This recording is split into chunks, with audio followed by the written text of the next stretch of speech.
How do you bring hope to your own life? How do you bring hope to those around you? What is your essence that you share with others, and how does language and culture fit into what you will share and how you will connect with others? This fantastic podcast with Clarissa Adams Fletcher explores the idea of hope, connection, identity, and bringing about change in our own lives and the lives of others so as to make a healthy, positive world. By all means, bring a drink, sit down, because you will be entertained by the joy, the positivity, the creativity, and the commitment that you hear from this wonderful educator from North Atlanta. Clarissa Adams Fletcher has made a huge difference in the world language educational scene over years of high-level, exciting, effective work with young people, and in sharing that excitement, that insight, and those skills with her colleagues. Enjoy the conversation, but also take a look at yourself. Where is your joy, your connection, your culture, your language, your change? Enjoy the podcast. Hi, I'm Norah Jones. Welcome to It's About Language. This podcast connects language and culture to life, learning, and hope. You'll experience insightful conversations with creative leaders in the fields of education, business, arts, and science. My guests shed light on the impact of language and culture on individuals and society as they share their stories and experiences. You'll be informed and inspired as we explore how language and culture make us human and bring hope in the midst of a challenging world. It's such a great pleasure for me to welcome today my dear friend, colleague, companion, Clarissa Adams Fletcher. Hi, Clarissa. Hi, how are you today? I'm doing very well, and we were just enjoying a story of how, though you have been a Spanish teacher and continue to be a Spanish teacher at Dunwoody High School north of Atlanta, that your heart was originally with Portuguese. So I'd love to hear why Portuguese, how you got back into the whole Spanish thing. Tell.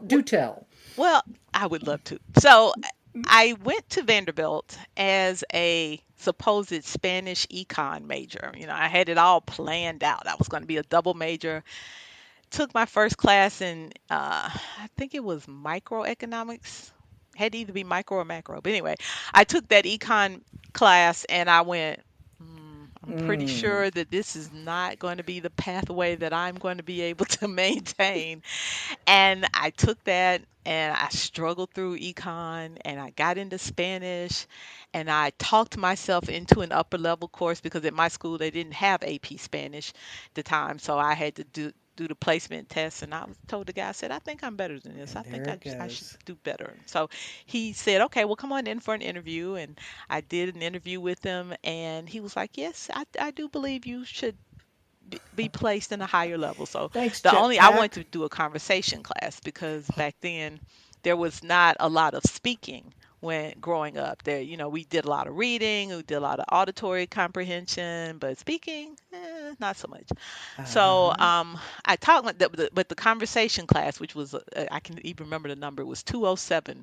It was conversation with Monica Morley was the professor. But anyway, that class was full. So I had to take, why can't I remember? It's 210. But it was Spanish culture and civilization. That's what it was. And I thought, ugh. Really? I did. Well, Oh my. I have grown. It's funny how you grow as a person and in the area. So I was one of those people who wanted, like, I understand when my students say to me, I just want to learn to speak Spanish, or they say, why did you want to do Spanish, or what made you want to do it? I said, I want to speak Spanish. I want to sound like a Spanish speaking person, whatever that was. And I said, well, so I wanted conversation. So culture and civilization was like history, economics. I was like, I don't want to read more. I don't want to do that. But that was the only class that was open. So I talked myself into this place, I couldn't then say, no, I'm good. I'm going back to intermediate Spanish. So I'm good with that. good with Yeah. that. Yeah, I'm going. Yeah. So I did the Spanish culture and civilization, and it was a Cuban professor, Enrique Pupo Walker. And I had, I was born in Atlanta, went to an urban, inner city school. I enjoyed all of my people, but all of my people looked like me and there were no Afro Latinos at the time. It was just, Uh-huh. so I really hadn't heard real Spanish people speak Spanish. So when Enrique Pupo Oh. Walker from Cuba rolled out with I was like, whoa. I was like, oh my, I Wow. may have bitten off more than I could chew. And so my RA at the time was also well, she wasn't a Spanish major, she was a Latin American studies major. And she and I talked, and she said, well, Latin American studies does Spanish and economics and blah blah blah. I was like, okay. I said, well, maybe I could. She goes, then that way you wouldn't be locked in the econ, but you could still have your Spanish. She goes, then you would have to do Portuguese also, because of the Latin American studies major, you had to do a major in one and a minor in the other. So I said, okay. And so I went to class for about 2 weeks, and I was distraught because I could not understand what Enrique Pupo Walker was saying. I would just sit in class for Interesting. about every day, and I'd go back and be like, Cindy, I don't know what he's saying. I'm gonna fail, and this is supposed to be my love. I love Spanish, but I don't know what this man is saying. And so she gave me some tips. She goes, well, he drops his S's. She goes, so if you just imagine that you hear the S at the end of a word and that he runs them together, you'll understand what he's saying. And I was like, okay. She goes, and then be Nice. patient. And I said, okay. And after a while, the cadence, it came, and I was really kind of like, okay, I might be okay. Wow. And Oh, so that was how I got into it. And then I took Portuguese. You had to take intensive Portuguese. And there were two intensive Portuguese. intensive Is that what Portuguese, right? hmm And so that meant you only had to do it for like a year. So I did or well, it was the equivalent of 2 years in one. And so I decided, okay, I'll do this. And I had this teacher, and it was too fun. It was funny because there were two tracks. There was one taught by a Brazilian uh, professor, and then there was one taught by this lady of Asian. And at this point, I don't remember her name, but she was the more intense one. And I Oh, was like, hey, why can't I get the one that's like the Brazilian laid back dude? But yeah. but the What's with funny that? part, the irony was that his son was in her class. Oh So I boy. was like, hmm. And there were only six of us in this class. And Oh golly, that's it met every day. We met, I think it was 60 minutes, 55 minutes. It was like an hour every day. There were six of us. And I mean, you couldn't hide. So every day you had to come with your work, and you had to come ready. So at the end of my year of intensive Portuguese, I felt pretty good. I was like, I think I'm pretty good. And I liked the way it sounded. And he would always invite us to his barbecue. So we went to the feijoadas, and it was good, and the food was good, and the people were fun. So Portuguese kind of, because I think the way it was introduced to me, other than the fact that the lady was really hard, I yes. felt really good about it. So then I did my study abroad in Spain, got lost in Portugal. Well, not lost, wrong verb, left, as in Ah, dejar.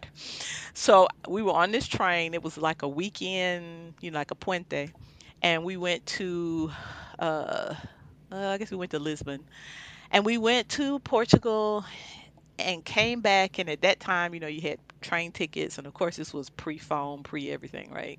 Like right. prehistoric times. And get on this train. I'm on my way back, and I can't find my ticket. And the conductor comes through, and he says, okay, well, when you get to the next stop, you're going to have to get off and get a new ticket. Well, okay, this was the 80s. Stuff wasn't particularly expensive. I was like, okay, get off the train. Now, he doesn't tell me that the train, it doesn't really have a stop. Oh golly. He says it's a stop, but it's not a stop. So It's not a place where you can buy a no, ticket. no, you It's could buy a ticket. It just wasn't going to be okay. stopped long enough for you to get off the train, and there was a line. And so there were only maybe two or three people, and I thought, okay, I get on, I get up to the line. The lady says you can't buy a ticket. I can't remember if it was a lady or a man, but anyway, she says you can't get a ticket. And I'm like, why? The train's there, and Why? he's like, because the train just left. I'm like, excuse me. Oh I'm like, no. I'm sorry. Could you repeat that again? And I look back, and for sure the train is moving, and I'm like, well, this is not gonna be one of them movie scenes where I can go run and catch the train. I'm like, I don't know what. And so I come back, and there's this group of nuns. And it's funny because this story is probably, let's see, if I'm this is probably 40 years old or something, but I can remember this like it was yesterday. And I get back, and there was this Wow. group of nuns, and they're talking to me in Portuguese. And they're like, you're gonna need to ask one of these taxi drivers to take you to the next stop to get to meet the train. And I'm like, I don't speak that much Portuguese to be able to, like here we have what would this be? Interpersonal conversation with a challenge, with a problem, and a problem to be to. And I thought, I don't think I can do that. And she says, well, there won't be another train until tomorrow. I said, oh. I'll do it. I said, well, okay, I guess Hmm. I'm gonna have to. So I approach this taxi driver. I tell him my situation, and he's like, no. And I'm like, no, no, no. So yeah, No. he's like, no, I can't do that. And I was like, no, no, no. Let me tell it to you again in a different way with a little more intensity. And so anyway, I convinced this taxi driver. I get in this taxi with this random man. I mean, when I think about it now, I'm like, wow. I get in the taxi, Yeah. we drive to the next station, we have just missed the train.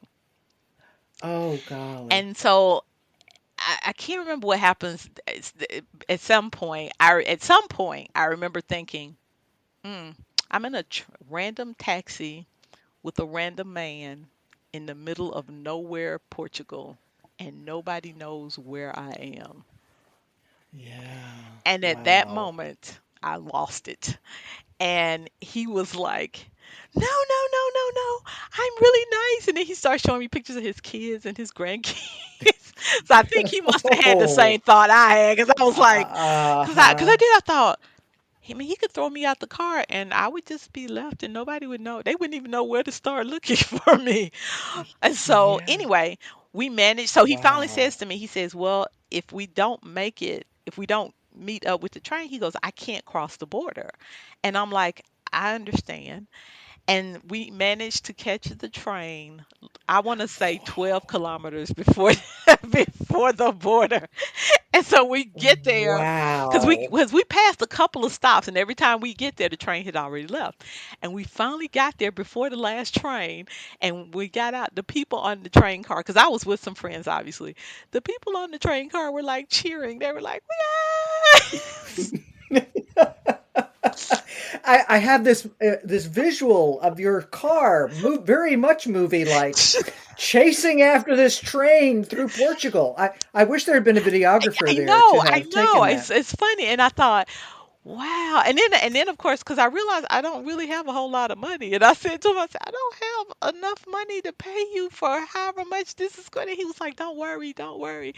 Well, anyway, so we Oh, get there, and my friends give me we give him all that we have, and I get on the train. So I get back to Spain, and I'm telling Vanderbilt had you stay with the senora, but you also had kind of like someone your age who would help you. So I'm telling this family, Mariola's family, I'm telling them the story. They're like rolling on the floor, just cracking up, I like it's the best bet. story ever. And I'm like, I'm not amused. I don't know why you find it. I feel as though I've been traumatized. And they're just like, so I think that's why Portuguese like won me over, because I was like, wow, with only 2 years of Portuguese, I managed to get myself out of a ridiculous situation. You sure And I did. thought, You sure yeah, I did. said, and well, of course, I think the man upstairs. Hmm. had a lot. I mean, It because could have, and that I could have think it's gone so adorable, wrong. if I may say it that way, the part of the story where you burst into finally tears and he recognizes what it is that you might actually be upset about, and it's not just missing the train.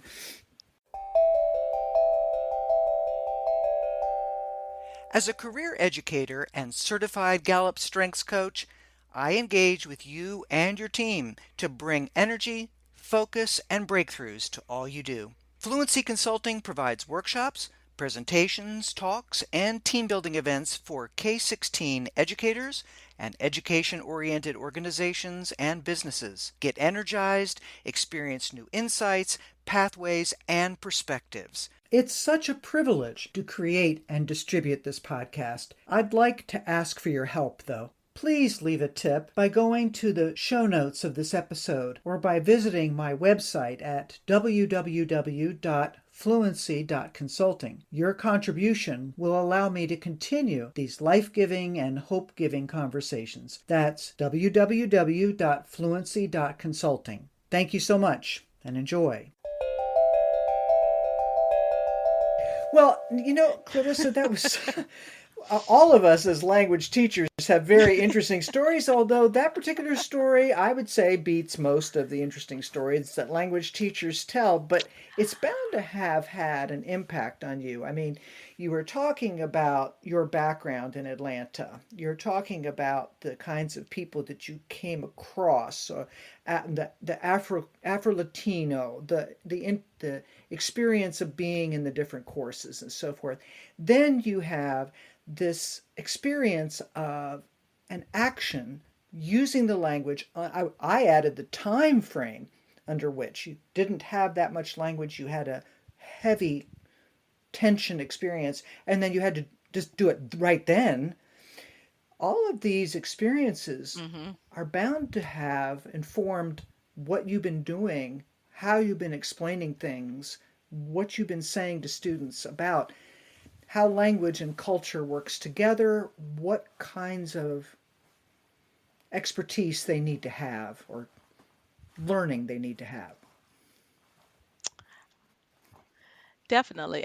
So I found out a couple of things. That's when I used to I would tell this story to my students just to say, you do not have to be fluent, because I was obviously not fluent in Portuguese to be able to get myself out of this situation.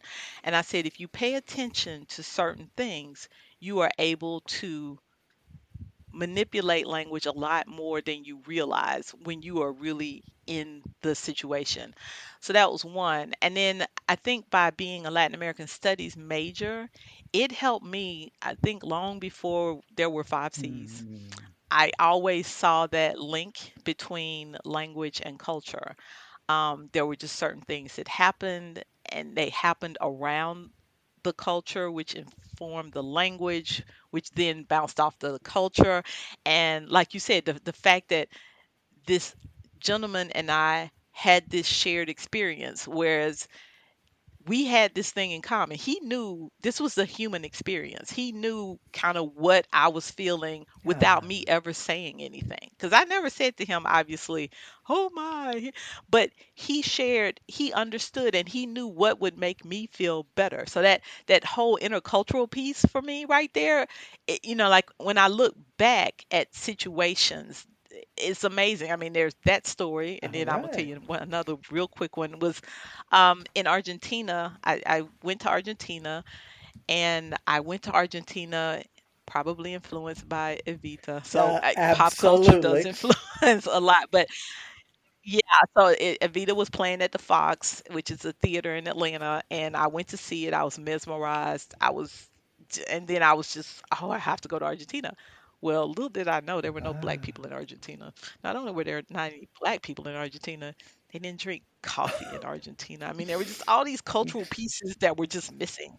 And I ended up staying with a family. Gosh, I don't remember where they were from, but they were like, it's like Middle Eastern though, like not typically whatever you would consider typical Argentine.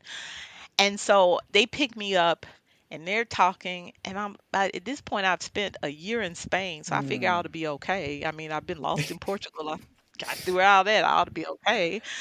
So I'm in Argentina, um and they're talking. I'm like, what are you Wow, saying? I had no interesting. clue. I was like, so I always tell my students, I said, so there's always going to be a moment where you still, no matter how good you might feel about your situation, that's going to challenge you. There's going to be something that gets you. I said, and you just have to figure out how to work through it. So I stayed with this family. I was doing a program with I don't even remember who it was now, but anyway, they her s- their the daughter was kind of my person, but their son was special needs, and his name was Mm-hmm. Carlos. His name was Carlitos. And I loved Carlitos, and Oh. Carlitos loved me. And I remember, and I no, I loved Carlitos because Carlitos spoke slow, Oh, there you so I go. could understand what Carlitos was a key Carlitos for was you, saying. wasn't he? And Carlitos was a key. And so, because I made a connection with Carlitos, I was in with the family because I didn't shun Carlitos, and I was thinking, me and Carlitos gonna hang together right over here on the side. And so it's just funny how all of the things. That's what I told kids. I said, there's a lot when you look at in terms I'm teaching AP now, and we talk about cultural comparisons, and we talk about similarities and differences, but the similarities, there's so many. Yes, we really, as teachers in the past, I would say more so than now, probably emphasize the differences more Yeah. so than the similarities, not necessarily on purpose, but because that's like, that's, oh, that's what makes, Hmm. the culture. Well, no, it's Yes. not. I mean, there's the history which informs the culture. And I mean, even as an African American, as a black person, I mean, I look at the history. There's certain things I do as a black person that if I'm around other black Yeah. people, I don't have to explain because they know, because Hmm. we have a shared history. Whereas I may have to explain to my friends that are not black, not because they just, it's just not a part. And I would always go, well, oh, I don't know why we do Uh-huh. it. We just do it. And as soon as you can say, well, I don't know why we do it, we just do it, all of a sudden you're talking about culture. Because, and that's what I keep trying to tell the kids. I'm like, culture is such a part of you that you don't recognize it. And until you cannot really appreciate someone else's culture until you recognize that A, you have a culture, B, it informs and helps you move and shapes how you experience and how you see things and the way you see things and the why and the questions that people might ask you, or the questions that you can anticipate that people might ask of you. I said, and if you've never been outside of your own culture, then you don't have that experience. I said, and so those are the things that help you really truly appreciate a language or a culture, because it's not a language without a culture.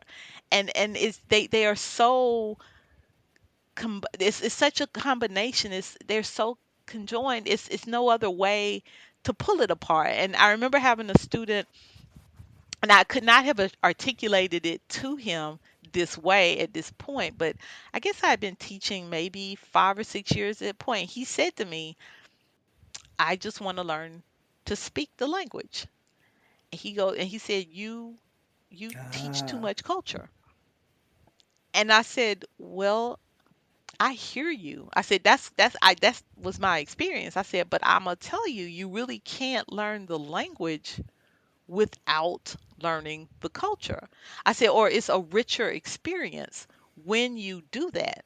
I said, otherwise, you are having kind of an out of body experience, like like you're there on the outside looking out. I said, but if you really want to be on the inside, understanding what really makes people tick and really have the jokes, the eye looks, the rolls, all of that part, the gestures, you have to understand what makes a person whatever it is they are.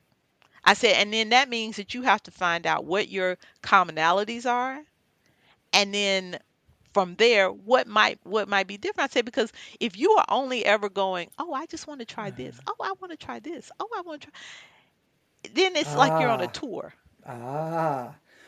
Boy, zinger right there. You're taking a tour of humanity rather than being in the middle of it. Hmm. Clarissa, a lot of the And things that you've spoken about, you actually used, well, I don't know if you used the word hope, but when that Portuguese situation happened, uh, or the Cuban, I should say, the Cuban pronunciation hmm happened, there was a person that gave you hope by saying, here's a technique to take a deep breath and a pathway forward. And combined with your willingness to stay put, it worked. And then you're in Portugal, and the taxi driver gives you hope through his commonality of behavior. And you seem to have brought up here yet another story about the commonality of humanity, which we don't always spend time in world language classrooms emphasizing as much, as you said, as the differential, can actually provide hope. It seems to me like the hmm hope that is needed for today's classrooms are general. We're all humans, but especially for those populations of students that tend to be underserved in world language classes, or specifically to be given a vision of what they can do as language speakers in their lives and careers. Am I hitting on anything that sounds true? Yes, for sure. And because I think there are two things with that hope, because everyone is not necessarily going to travel in, the way I wanted to travel. I mean, that may or may not happen. It's more likely as the bigger you understand, the more you begin to understand the culture, the more likely you are to want to see Mm, it live. But until that point, to get you to that point, you have to see people. To me, I think I would have had an even richer experience as a student to have seen people mm-hmm, who look like me. Um, that that commonality, that shared experience all the way through. The hope is that when you get to the hard parts, and you're going to get to the hard parts in learning the language. I mean, if not, you're not ever true going to enough. learn the language. And I mean, quite honestly, you get to the point where you realize that you're never Mm, going to truly learn all there is to learn about the language. You don't even know all there is to learn about the one you speak first. But but with each piece of information, it takes you to the next level, and that gives you the fortitude to be able to make it through the next challenge when it presents itself. And you could, to a certain point, where resilience is really what the key is that you need in terms of learning a language. Because I have found that everybody has a mm, breaking point. I mean, everybody has a breaking point, but in terms of learning, a lot of times I will have students who are what I would consider, a lot of people would consider like, I don't know how to say it nicely, so I guess I'll just have to say it, like the uh-huh. better students, but they're students who have had more background knowledge, they've had more experiences, they may have had more travel experiences, etc. But their resilience, their grit, there is not any stronger, I have found, than the served population. The difference is they've just had more Yes. opportunities. So, what you have to do is if you hit that point, you have to find where the breaking point is, where the resilience, where it stops. And then you have to, that's to me, that key, that I plus one, that's how you get there. I mean, like you get them right there. And when you see, okay, they're not going any further. And I'll give you an example being online. I decided this year that, or last year, that I was teaching, I teach AP. I wanted a general population. We call them college prep, but a general population Okay. level two. Not the more, not the ones that have been, exposed to everything, have had the opportunity to travel, just regular kids taking Spanish 2. They don't have any interest in taking Spanish 3. I just wanted just a regular class. Yes. So so, because I mean, if you're going to be, I'm a department chair, and so if you're going to have conversations with your teachers of all levels, it's impossible to have a real conversation if you only teach AP because you're looking at them like, well, what do you mean they aren't going to do so and Yes. so? And because the AP kid is going to do so, and by the time the AP kid decides they're not going to do it, well, you probably asked them too much to do. I Hmm. mean, like, let's just call it what it is. But the Gen Pop people, they're not, like they're looking at you real honestly, like, I don't think I'm gonna be able to do Yes. that. And you're like, why would you not want to go further? Yes. Because I'm Yes. good right here, Yes. so it's a It different is. conversation. So I had this class, and all of a sudden here we are virtual. And so my coworker, she goes, "Are you sure you want to do that this year?" And I said, "Well, I'm not sure I want to do it, but I've signed up for it now, so I'm going to do it."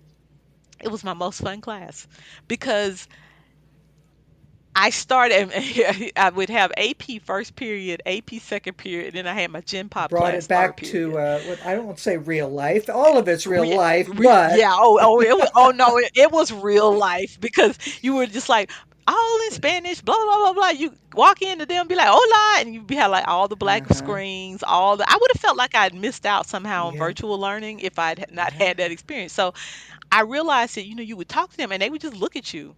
They would not. So like they would never go and complain. They would just not do, or they would look at you and say, well, is this like advanced Spanish? Isn't this just regular Spanish? And I'm like, what does it mean to be in regular Spanish? They were like you talk to us in English and we do some Spanish, but like we ain't doing all of it in Spanish, are we? And I'm like, the class is called Spanish, right? It's not called all about Spanish. And they were like, yeah, but you're a little out of control. And I'm like, okay.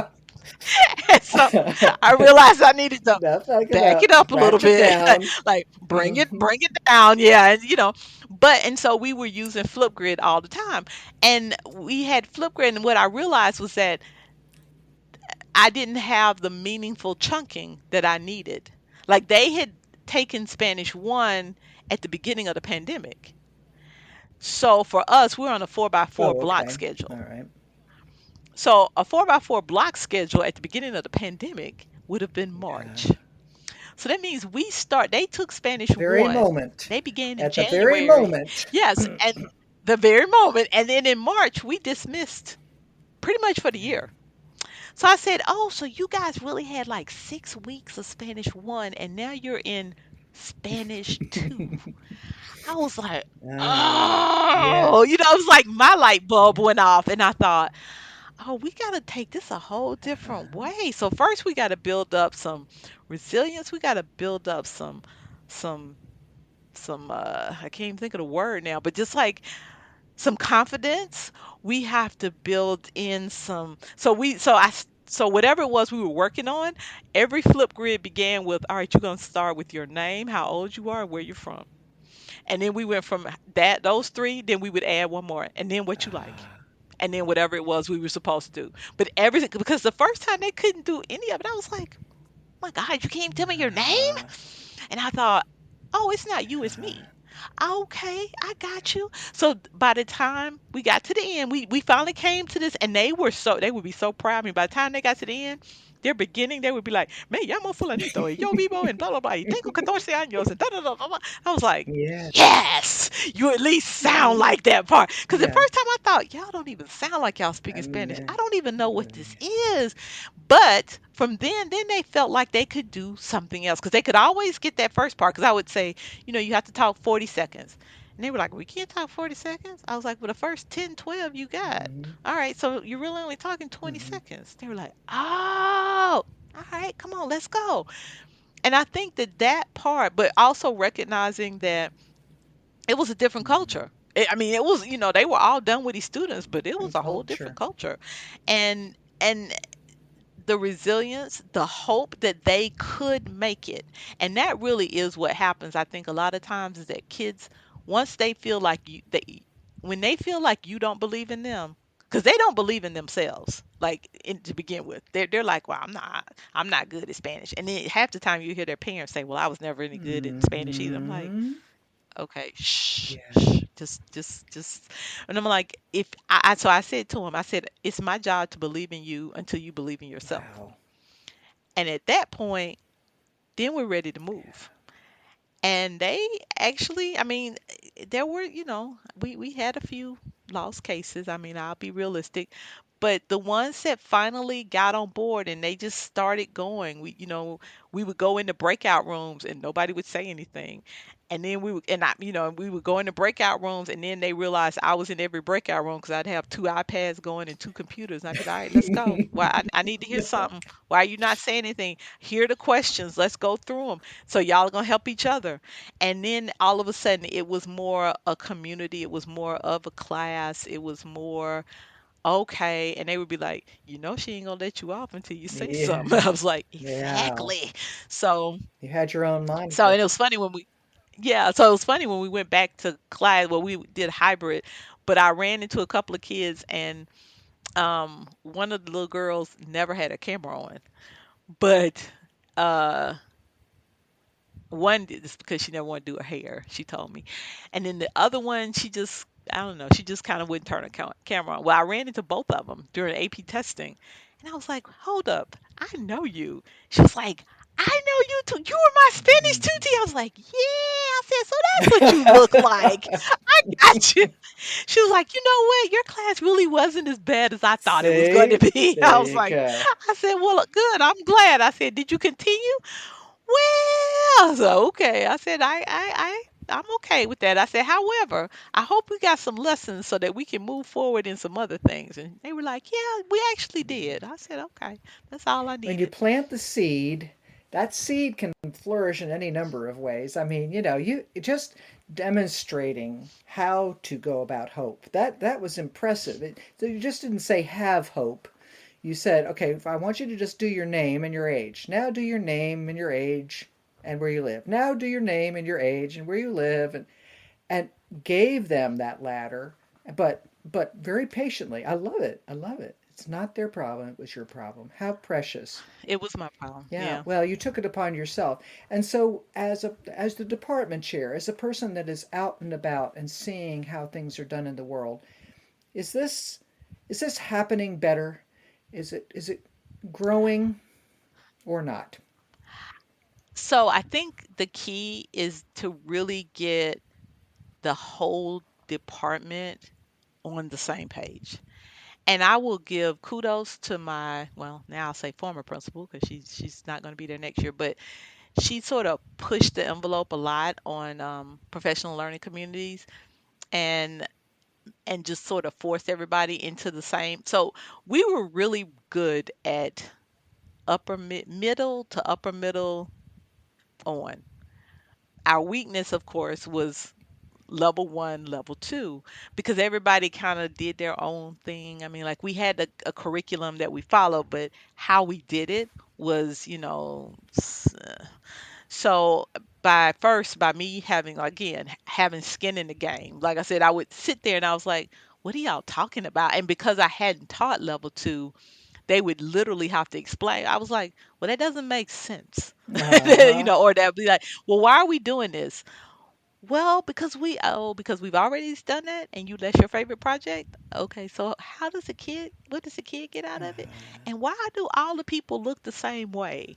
And why don't we have more variety? And I mean, Mm-hmm. and so I think you have to have those hard conversations and you have to be okay with people not liking everything you say.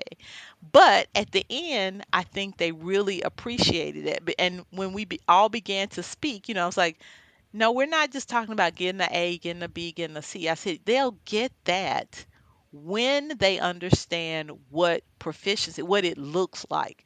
I said, but right now, everybody was, well, not was, but no matter what we think, because grades, at least in our community, grades really run everything. And it sounds like they do in a lot of places, but you have to help kids see what proficiency looks like. You have to help their parents see what proficiency looks like. And I found that actually by teaching AP and showing the younger students that even at AP, you're not fluent. Hmm. You're not going to be bilingual. You're not like you're on the proficiency continuum. And at that continuum at the highest, well, I mean there's always somebody that can be whoo, whoo, whoo, but at the highest a 5 is an advanced low. And we talk about in English, where are you on the proficiency scale in English? And they're like, "Oh, I'm superior." I'm like, "No, you're not." Oh, I'm that's like, "I hate to interesting. bust your bubble, but," Yeah. and they're like, "Oh," I'm like, "Yeah, like professors who do specific kind of research and have those are the ones who are superior, Mm. leaning towards distinguished." I said, "You are advanced." I said, "Don't you use the same words over and over again? So you're probably like advanced mid." I said, "And you've been doing this forever." I said, "So the fact that you could be an advanced low in your second language, do you realize what kind of accomplishment that is?" I said, "But so don't take it and try and don't beat yourself up if you are not at a certain level at a certain point."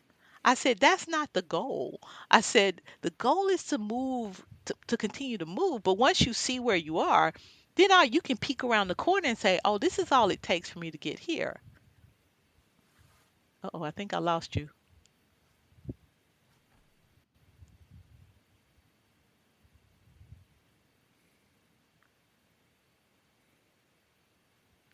Oh, are you back there? Yeah, it's my MiFi. I told you.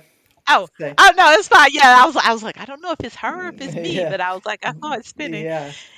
Yeah, so That's I think that's what where it takes is to get everybody speaking, literally speaking the same language. really speaking the same language.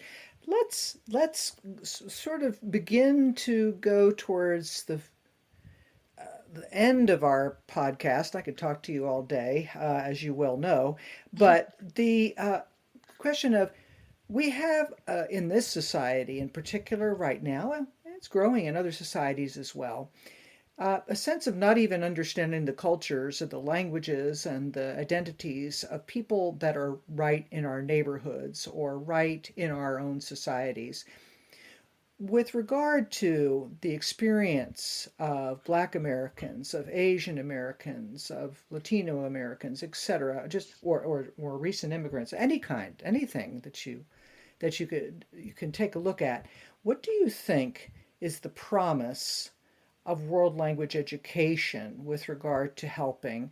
Where do you think the challenges are? However, whatever direction you want to take that, Clarissa. I think that world, everyone always talks about how world language educators we are the change agents.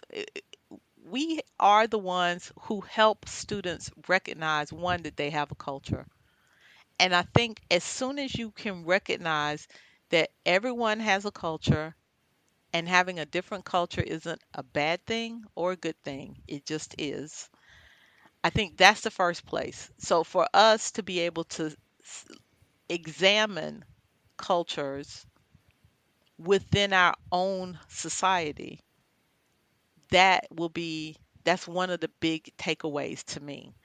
And I think that then when you realize that not only we have an experiment where in the United States where we have put all these people together and have made these promises, and it's a lot of hard work, and we take two steps forward, we take four steps back, we take two more steps forward, we take four steps back. But there are in other countries where you don't even have this recognition yet, which is where I think it makes our experiment such a lofty goal. And so I think one of the things that can help is that if as we become, well, okay, so first we have that part. So everybody has their own culture, like that. But then within that, we have kind of this globalization where there's my unique twist on whatever this is in the middle. And then this country has its unique twist on whatever this is that's in the middle. But whatever this is that's in the middle, that has this little twist, it's allowing us to touch each other. in the sense of connecting. And I think that's like I'll take for example, growing up, rap became just blew up, right? Hmm. But rap was just a black thing for a while Yeah. until Tipper Gore decided that she's getting on her. And I remember that I remember thinking, oh, well, but then all of a sudden it became a white people thing. The white Uh-huh. people wanted to do rap. Well, then all of a sudden they're Afro Latinos doing rap. There's Japanese people doing rap. I mean, so all of a sudden, everybody had their own little twist on it. It wasn't necessarily the same thing. They might not have, some of them might have been current issues. Some of them might have just been for fun. Some of them might have been whatever. But that globalization has had a way of allowing us to connect. Um, I think it's important that everyone is figures out how to express their own culture in terms of another person's culture, but I think it gives a richer story. And I think that's where language teachers can allow that individuality, because you will have the opportunity to talk about me, which is always in terms of language, your first units are always all about me. So Hmm. it's about me and my community, and then you move out from there. And so if I can talk about me and my culture and where I am, and then I can connect that to other cultures, then that gives us a unique opportunity because we're doing what is really natural, um, in terms of language. I mean, it's not natural to start off with climate change. Yeah. I mean, like you want to get to that point because that becomes a topic for maybe everybody. Again, it connects us. But first, I have to talk about how it affects me. I don't know. That's, thank you so much. That's so powerful and indeed such a jumping off point. Thank you, my friend. One last item. Uh huh. Okay. I want you to imagine for just a second all the people that are listening to this podcast, and you've got one more opportunity to invite or exhort or warn or inform them. What is it that you want to be sure that we don't finish today without you saying to everyone? I think that it is so. I think it is so incumbent upon us as, especially if you are middle age or older, which is where I'm going to throw myself in, to go back and all those things that perhaps you didn't allow or were not allowed to go back and figure out how to help the younger generation to move forward. I think that as a country, as a world, we will be in such a better place if we all have the opportunity to really celebrate our unique identities, our differences, our similarities, and what all there is to take away from it. Life is short. And because life is short, to be able to celebrate what you can do and not worry about what you can't do is probably the most powerful thing you can do. Clarissa, thank you so much. What a wonderful invitation. And I certainly hope people take you up on that. It will be a more compassionate and joyful world when they do. Exactly. When indicative. That's right. You notice I did not use the conditional. I used the indicative. Well done, my grammarian and wonderful language friend. Thank you again for being my guest today. Thank you for having me. It was great. Thank you so much for listening to this episode. Please share it and follow our socials at fluency_consulting. Check out my website, fluency.consulting, for more information on this guest and all my guests. And please donate, as it makes it possible for me to create and share these podcasts. Thanks, and we'll see you next week.